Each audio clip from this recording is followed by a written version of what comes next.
How's it going, a-holes? Welcome back to our couch reviews for all the new superhero movies here at Evil Clone Productions. Mm-hmm. And we got back earlier this week from Guardians of the Galaxy Volume 2, which we saw for the second time. We decided we need to see it 2 times to really get a feel for it, what works, what doesn't work, and what it's a good movie. Now, it is a really good movie. If you really liked the first one, you should like this one. I don't think it's quite as good, but it does does about as well as you expect to recapture all the magic from that first go around. What was impressive about this movie was that they did so much to really flesh out the characters. In ways that I didn't expect, and makes me really want to go back and watch the first one again with a sort of new appreciation for all this new info that we've learned about all of them. Like not just the main five, but essentially the ensemble of this movie is you got the main five from the first one: Star-Lord, Gamora, and Drax, and Rocket, and Groot, who is now just a little baby Groot. So he doesn't get, I guess he doesn't get quite as much development when he's like that because not as much screen time. Because he's tiny. There's also Yondu, Michael Rooker, who gets a lot more screen time this time. Yeah, he's like the best character in the movie. Yeah, who would have thought that like Yondu would be like the big standout in a movie of any kind? Yeah, hats off to Michael Rooker. Who would have thought that somebody would be acting this long and have gotten this old, and now all of a sudden is doing the best work of his career, and is like more popular than ever before. Nebula is back, Karen Gillan, who also gets more development and sort of. At first, a couple attempts on the gang's life, followed by a kind of tense reconciliation with more by the end. And then, of course, the new cast member. We got a few new people, but the main member added to the team is Mantis. Yeah. We'll talk a bit more about in a moment. Mantis, who starts out as sort of a lackey / pet for our for Ego, for Quill's dad. Yeah, so let's talk about our main antagonist, who I think, can we agree that this is one of the really good villains of the MCU? Oh yeah, definitely. They got Kurt Russell, one of the coolest actors in the universe, and how appropriate is that? If they had made Guardians of the Galaxy in 1985. Then Kurt Russell would have played Star-Lord. For sure. Yeah, there's a ton of fan casts to that effect around the internet. And it would have been directed by John Carpenter. It would have been great. Yeah, totally. But so why not have him play Star-Lord's dad? And that's for who he really is. It's Ego, the Living Planet. Yeah. Once they get to the main planet, he comes out and says, "So I'm this whole planet, see? And I'm this ancient being, and I made myself a body so I can go out in the stars and explore, and I expected that to be more of a reveal. He just acts like this is his planet, and he can control it.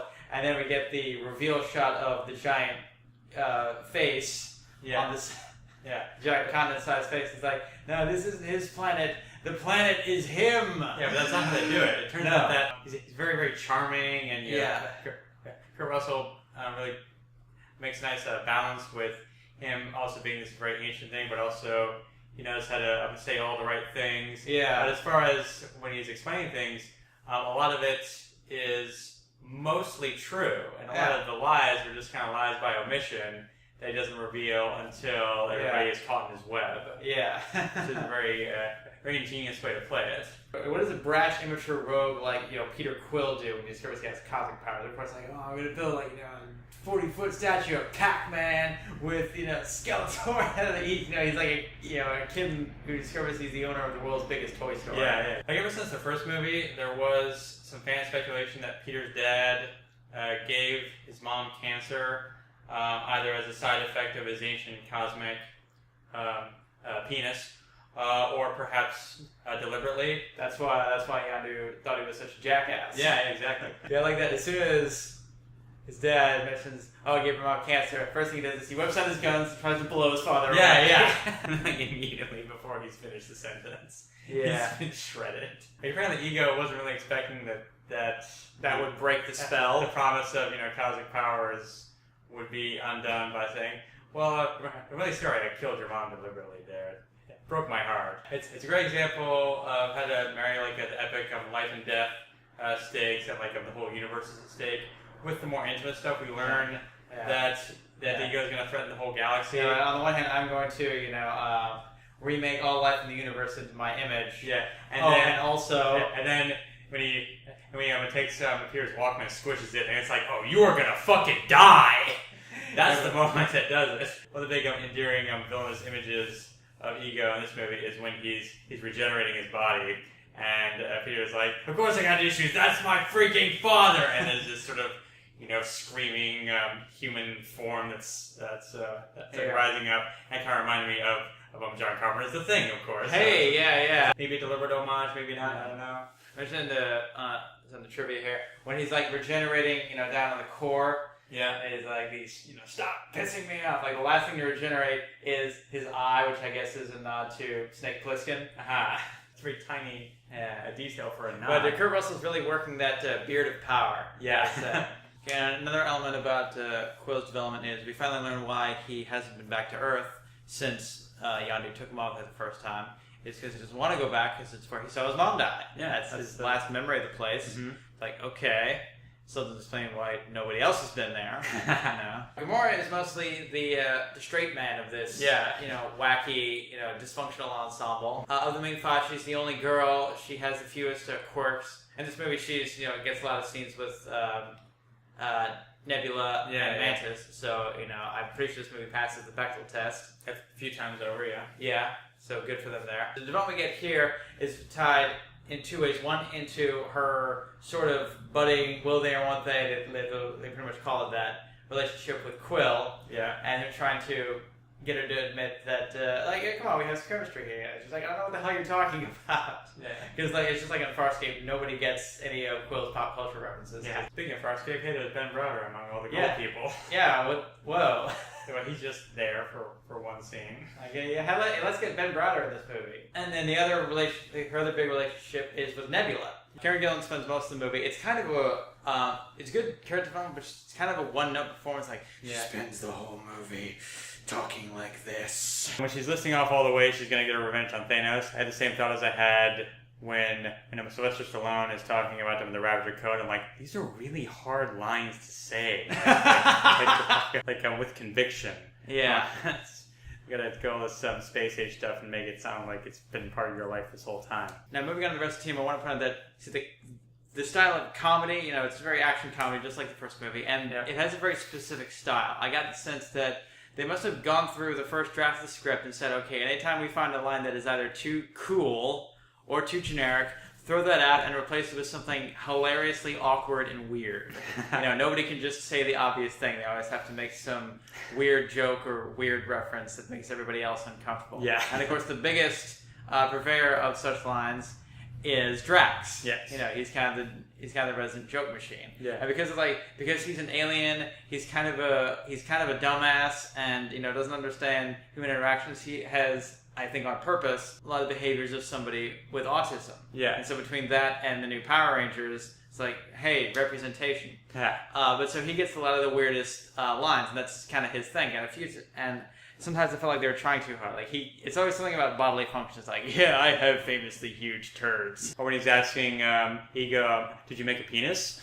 Like, did you not see 10 minutes ago when he was pissing on a tree? Yeah. By the way, that wasn't a tree that's his tree. It was on the other planet. Yeah. But he was, I gotta go take a piss. Another awkward and weird line that makes everyone else uncomfortable. Even Ego gets to say them. Yeah. And we're talking about his very sensitive nipples. Yeah, that's why he doesn't wear armor. I like that opening scene. They open it. Okay, we got to open with an action scene, but because this is Guardians, it's also got to be a musical scene, just like in the first movie. Yeah. So they just kind of have fun with everybody fighting a giant monster, like a video game boss. Except instead of focusing on that, the camera focuses on Baby Groot, just kind of walking around, listening to the music. It's like, yeah. I saw the monster in the trailer. I'm like, is that the Shumagarath from the video games? Yeah. I guess not. That thing has one big eye in the middle. Yeah, so it's probably not that. Jaws and stuff. Yeah, this one's just got big jaws and rainbow stink breath. Yeah. I don't know what that is, but yeah. And Drax gets to say, it's too hard from the outside, I gotta go inside. Which, I'm like, it's not a bad idea like in a comic book movie. We've seen that work in like the Avengers. Yeah, we saw Iron Man do that. It worked pretty good for him. And we see him just kind of hacking away and getting nowhere. In between all the weird, awkward dialogue, he gets kind of he kind of gets to hang out with Mantis, and that's sort of our awkward budding relationship between people who aren't very good socially. And it's not exactly a romantic relationship. It sort of is. But she even says that I don't think of you that way. He makes a point of reminding her that he thinks that she's ugly. Yeah. Another scene where I thought they were milking it a little too much is when she needs to tell him something urgent, and he thinks that she's coming on to him or something. Yeah. So we get a couple quiet drama scenes. Like there's a scene where he's talking about like his daughter. Yeah. And she does use her empathic powers to sort of read him. And it's like, oh. Well, he's sitting there, totally like a stone. She does her empath thing, and she cries his tears, basically, which is kind of a neat example of her powers. Yeah. Like everybody sort of pairs off. It becomes a very character-focused middle portion. We got Peter and Ego over here. We got Mantis and Drax. We got Rocket and Yondu. We got Gamora and Nebula, and I guess we got Baby Groot and Kraglin, sort of. I guess. But yeah, that's how we make this a more character-focused sequel. So about the time where we got Yondu, breaks loose with his magic fin and starts slaughtering over 100 guys. Yeah. And that's when it hit me like, wow, we still don't have a central conflict in this movie. Yeah, we still don't know. I know it's going to have something to do with Ego, but he hasn't told us what it is yet. Yeah. A lot of this has been people just sitting around talking about their feelings. Yeah. And it works a lot more than it doesn't. Groot doesn't, he's Groot. He's the adorable one, whatever. Yeah. And with Rocket, he gets, what does he get? We learn a little more about how he was experimented on or something. Yeah. And he's also, a big quip machine. He's off doing the quips for his side of the field. He doesn't have anything on the level of his whole, I didn't ask to get made a breakdown from the first one. Mm-hmm. But he does have a great thing, with Yondu there. Yes, that was a surprise because I don't think they interacted at all in the first movie, did they? Yeah. I don't know. We also have a bunch of cameos from wow, Sylvester Stallone. We kind of get allusion to this old Ravager team that he was on, which is they're all kind of analogs for the classic Guardians. Yeah, the classic Guardians introduced in the 70s. Yeah, I started to catch on when we got Stallone there, and there's Martin X standing right next to him. It's like, we got this Iceman looking guy. It's like that's Yondu, that's Martin X. So I kind of see where this is going. And that's Sakaar. And by the way, I noticed that they gave Stallone these neon little things on his shoulders, which it fits in nicely with the costumes of the rest of the movie, and also hints at Sakaar's look from the comics. Although he's more of kind of a Silver Surfer type, just flying around with his cosmic powers. But he's got the the curl out sun ray fins there, and that's supposed to be a hint of that. I thought that was a nice touch. And then at the end, we get cameos from the rest of the gang, who's we got Ving Rhames. I guess he was something like, well, that's Charlie 27. He's huge because Charlie 27 in the comics is genetically engineered to survive on Jupiter. So he's a tank. And then we also get Michelle Yeoh, of all people, to play Alita, who is, that rounds out the game. They're missing Vance Astro and Nikki. That would have completed the lineup there. Yeah. And there are a couple more. There's the red guy, Krugar, apparently is his name. He's a friend of Doctor Strange or something. And then the little computer voiced by Miley Cyrus, apparently. Oh, hey. Another random cameo. Yeah. And these are, really famous people playing cameos of characters that even hardcore Marvelites barely remember. Yeah. That's the kind of clout that the MCU has at this point. Yeah. Rounding out the cast is our best new addition, which is Mantis, played by Palm Clementif. Yeah, she's a French Canadian, I think. Yeah. In the comics, Mantis is a human. Yeah. And German Vietnamese. So, hey, close enough. Yeah. But also now she's an alien because I guess the director decided, I want Quill to be the only one who's from Earth. So basically they made her an alien just like they made Drax an alien. In the comics, he used to be human also. Uh-huh. And she gives a good point. It's like how she starts off, she's the lackey, and so she, stands very, she's very meek and timid, with her hands folded like that, and not looking people in the eye. I hope as we see her, later on, after she's been with the Guardians for a while, they've, trained her up, and, she takes a level in badass, imagining kind of Gamora, giving lessons, working on her posture, that's it, shoulders back. She's not like that. And here's something that she could be good at that the others aren't, which is diplomacy. Yeah. So, which leads us into the other addition to the movie, which is the Sovereign. I gotta say, I really didn't like the Sovereign. Yeah. I didn't like how they were used in the movie. They seemed ultimately just kind of pointless. They just show up occasionally to give the Guardians something else to shoot at, I guess. Yeah. I hope that when they showed up in the climax, when they're fighting Ego. I thought someone was going to get on the phone with them and say, like, hey guys, we're kind of trying to save the galaxy here. And by the way, this is the guy who blew up your whole fleet a couple days ago, remember? So maybe we could do a temporary truce, and then if we're all still alive at the end, we can negotiate about those stolen batteries, huh? Yeah. They're led by Aisha, who's played by Elizabeth Debicki. I actually did like how in the comics, Aisha is sort of the female spin-off of Adam Warlock, who they're of course building up to. Here they kind of flip it, where she comes first, and then there's also like a whole species. A whole like genetically perfect species, we're told. Yeah. Even though they still use their genetically perfect people as, manual labor underlings to roll out the carpet for. It's like, aren't you supposed to like capture and enslave other races and have them do this kind of stuff? Or make robots since they can make with their remote controlled spaceships. Yeah, anyway, they got remote controlled prostitutes who can turn themselves on and off. Elizabeth Debicki, I quite enjoyed her as the big bad in The Man from U.N.C.L.E. Yeah, every time she opens her mouth, she sounds so much like Cate Blanchett. It's scary. If she was doing the voiceover in a Pixar movie, I would not like. Are we sure that's not Cate Blanchett?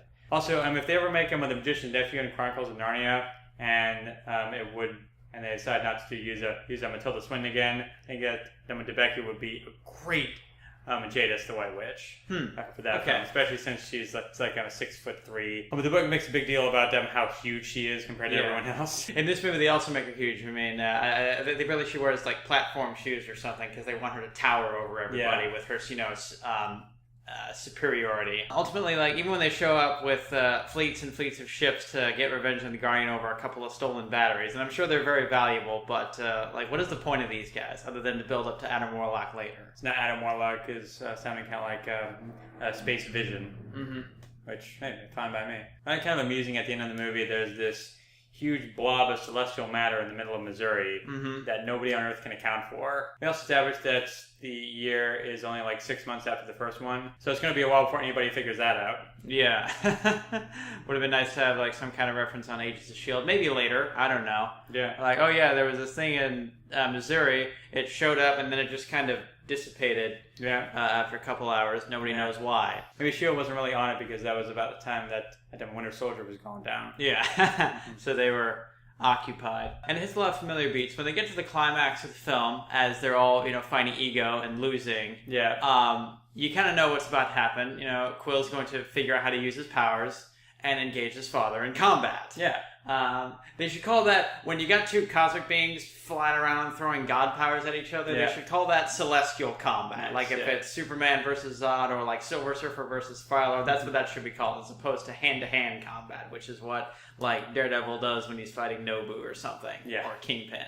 But no, this is on a different level. Of course, we got to talk about the music because that's part of Guardians' identity is the music. I wonder if they just used up all the obvious songs in Awesome Mix Volume 1 there because I recognized a lot fewer songs this time around. Yeah. Like even the first movie, there were songs that I had remembered hearing growing up but didn't know who sang them. Yeah. Here, we didn't even have that. Like I have no idea who this is. I don't.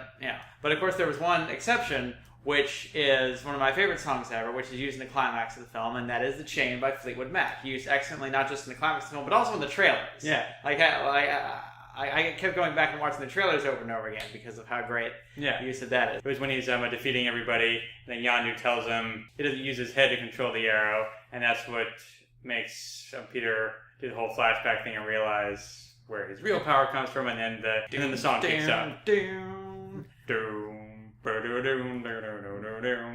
Yeah. So that gets to be his fight song. That was a great use of that. But then there's one line that, when I said that, let's just not have them say the obvious or cool thing, I wish they made an exception when Ego's saying, if you kill me, you'll be just like everybody else.